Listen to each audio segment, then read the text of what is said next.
Welcome to the Growth Experts Podcast. I'm your host, Derek Collin. In today's episode, we have a special guest. His name is John, and he is the founder and CEO of Vexer.com. How are you doing today, John? Good to be here, Derek. Thank you for having me. Awesome. Thank you for joining us. So can you share with us a bit about your background and your role and how it fits into the bigger picture over at Vexer? Yeah, of course. I'm a property investor, been so for a long time, and I had to use external managers and real estate agents where they kind of dip into your revenue, and sometimes in down markets, it could be a little bit of a pain. And I feel that they use third parties of softwares and always adding different fees on different maintenance services that is included in the package of owning a property. Then it inspired me to kind of clean up that back and forth, that mess, those surprise fees that managers often do and when they're managing an asset. We wanted to streamline the process, provide not only the platform that combines software, powerful software, specifically with AI that helps any landlord, doesn't matter the capital, the number of assets, or the age group, they'll be able to just insert their units and the system kind of takes over and streamlines the process of operating a property. But also our live agents provide the 24/7 support that goes with the hassle of managing a property, and it gives the property owner the tools, the capabilities to do it on their own without depending on a third party or a fourth party in that matter. Oh, that's really cool. That's awesome.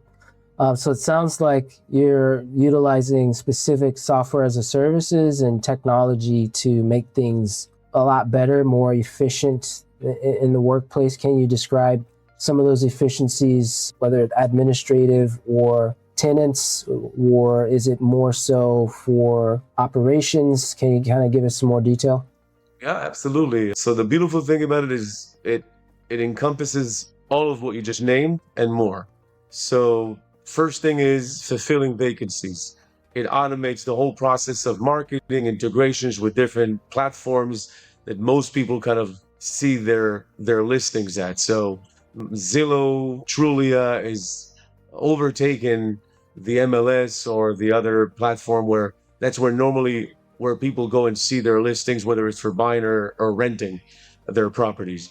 Then it's the workflows of screening prospects, scheduling tours, executing agreements, to then the automation that we have of maintenance requests directly sending those work orders to service pros in their local area to get bids on those jobs. So it streamlines the whole process from A to Z for a property owner, but it also allows, with our marketplace, a built-in marketplace, to have those service providers bid for those works. So for plumbing job, electric job, they no longer need to be nickel and dime by their property manager. And also with different fees, they know the prices. They can execute the order directly on a dashboard, and it gives them the power to do so with ease in one single dashboard, but relying on a 24/7 workforce that's always there for them and taking over the communication with the tenants, so they don't have to deal with the day-to-day operations of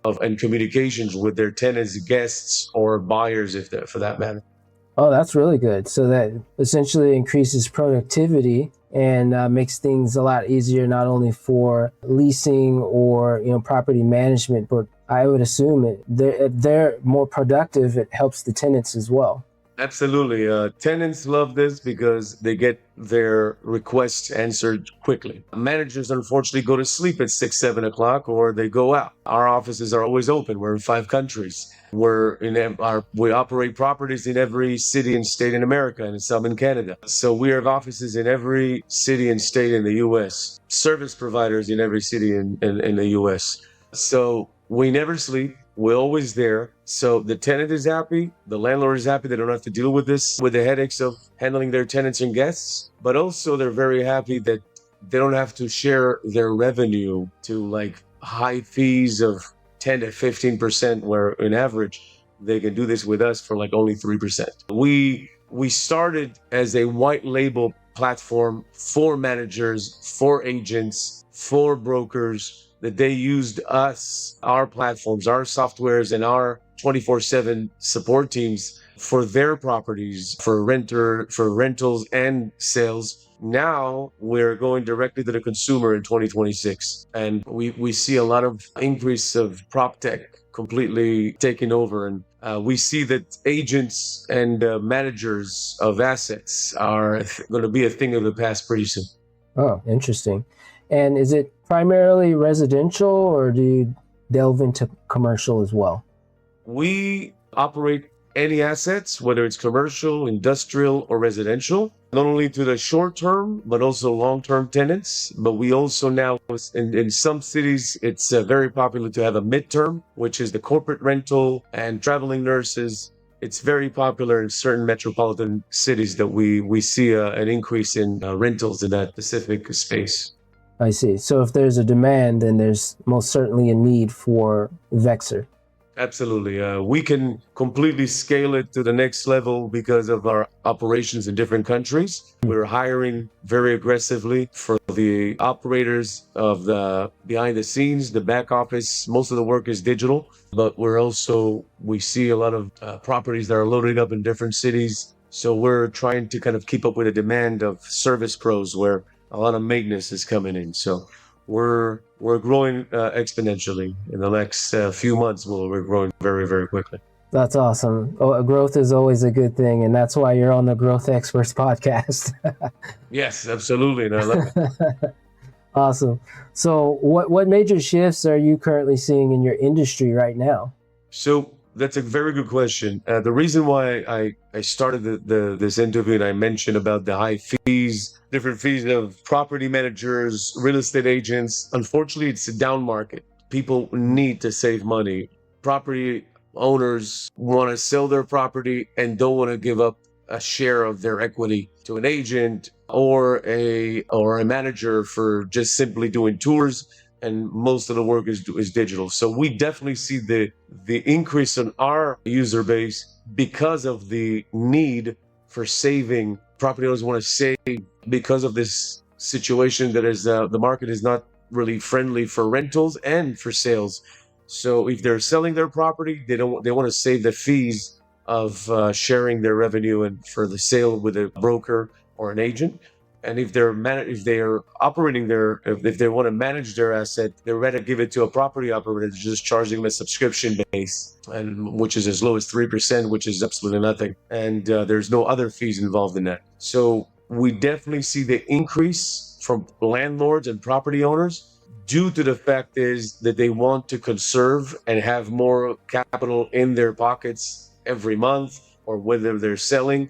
And this is the shift that we're seeing in this down market, that more people are dependent on prop tech. The good thing is there's not a lot of companies like us. We're one of the few, and this is one of the reasons why we're seeing our growth. Awesome. When it comes to making an impact, technologies, AI, certain trends, how is it impacting your business or growth strategy? So as far as we see, unfortunately, there is some uptick in some eviction processes that we handle. It does affect where, unfortunately, we see an uptick in certain cities that we operate in, an eviction process. It kind of interfere with our clients, which is namely the property owner, obviously profitability or some runway room to kind of operate. And we do see them kind of get into foreclosures. This is something that will affect us.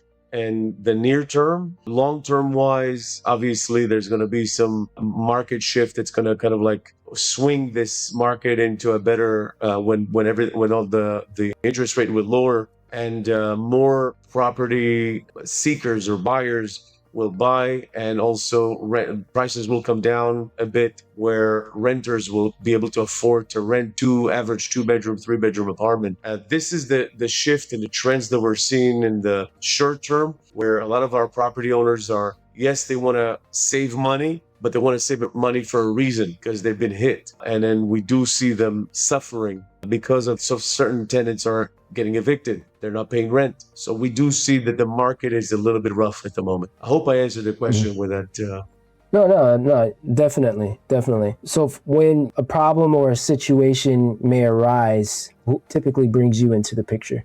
I normally we have different stages with three ladders. When anything legal comes into the picture or certain major strategy shift, that's when normally I come in into the picture and I oversee things and I give my final say. I don't really deal with the day-to-day operations. I have an amazing team that I'm thankful for. It's been with me for many years, but and I depend on them and I trust their judgment. I normally we have three levels. The third level is when it comes to legal. That's when I'm stepping in or major strategy executive decisions that will come to me. But not on the tech side. So you have IT support, you have your support team and your chat teams and things of that nature if property management needs help with something. I deal with the C-level executives. We have daily meetings, but they will only come to me with like a certain strategy or execution that needs to happen. We have a very build trust and integrity that I know that the people who have been with me for a long time, I trust their judgment, trust their execution level, and we build it after a long time in business. That's something that you have to rely on your team. You won't be able to do it on your own. Yeah. So what's working well for you now and what's been frustrating? What's working for us now is it is a space, the property operator versus the property manager. It works for us that a lot of owners and property investors are very frustrated with management companies. So it works for us that they just want to have more control, and our platform provides it. You know, if you would have had software and teams that is available to you 24/7, most likely you wouldn't submit your asset to somebody else to manage it. You have a bunch of portfolio for sale, for rental. You would want to operate it yourself or with a team. What doesn't work for us is obviously the market. Yes, we have growth, but unfortunately, the market, we want to see it, we want to see the market grow. We want to see our property owners rent their units with a little bit of profitability. I mean, they're very aggressive with the rates because the market doesn't allow them to give to be profitable in this climate because renters don't have enough money to put in their rent in their apartments or their houses or their offices for that matter. So that doesn't work for us. We want to see the market shift into lowering cost for tenants, for just regular day-to-day Americans. That helps them to have more money to spend on their rents, but also we want to see interest rate goes down so people can buy and afford housing. Investors make their money because a lot of people are sitting on inventory and a lot of them need to get rid of this inventory. What would you want property managers to know, or even property developers that would adopt your technology and your services for Vexer? What would you like them to know? What's your unique value proposition? Yeah, so for property managers, we want them to know that, I mean, it's mainly local. Most people, conventional way of thinking 10, 20 years ago is that I have a portfolio of assets and I'll get a manager to kind of like do the day to day. But the managers won't be able to scale in a local way. We give property managers our platform as a white label. So at the end of the day, we want the managers to know that they can use our platform, our softwares, which is integratable with all of the platform there is, marketing wise, operation wise. Even if they have their own solutions, it integrates into our platform and we operate it from there. That's one. And our workforce works under their management. So they completely can use us as a white label and they can grow their door and we give them the scalability that they want to kind of like grow in their market. And the same goes for real estate agents and brokers, where a lot of real estate agents and brokers are very set in their ways of just buying and selling. But they need to understand that this down market, nobody wants to buy, nobody wants to sell. Of course, there's exceptions, but still, when somebody doesn't buy and sell, they need to sit on the asset. And when they sit on a portfolio that's worth $1 million, why not just manage it? And if you're local, you have licenses, use a platform like us and expand your business, not only into just the managing an asset and operating an asset, but also you get the money from the activity that comes from the doors. So our marketplace combines the manager, the owner, and the service provider all in one platform. So everybody's connected. It's almost like a referral platform that combines them. So that's what I want them to know. Oh, that's awesome. Very cool. Okay. So where do you see Vexer in the next, 6 to 12 months or beyond? It's a good question. So we're growing, in every market. Right now, in every city and state in the US and some in Canada. This year, we want to focus on North America. We are planning to launch it in Europe next year and in the UK and in Spain and in some other European cities. And we see that happening in 2027. So that's the main thing. Obviously, we want to improve our technology and also reduce our cost even more than what we have right now. We've already completely beat the competition that we have. There's only just a couple of handful of prop tech, and they're just not able to compete with our not only workforce but our technology. But we're already in 5 countries, so it's very difficult for them to catch up. But we want to improve even more. We want to reduce our costs for our clients, for our landlords, and we're on the way to do so. Yeah, sounds like a global expansion. You guys are, you guys are expanding for sure and scaling the company. And yeah, much success to you. Thank you so much for joining me on the Growth Experts podcast, John. It's been a pleasure. For those of you who want to check out John's information, that is John Vexer. He goes by John Daniel if you want to look him up on his profile on LinkedIn. If you want to check out his website, that is vexer.com. Just go to vexer.com. For those of you still watching, don't forget to like and subscribe to the channel. Now let's get back to it. Thank you for joining us, John. Eric, thank you so much. You're an amazing person. Thank you so much, and I'll talk to you soon. Talk to you soon. Awesome.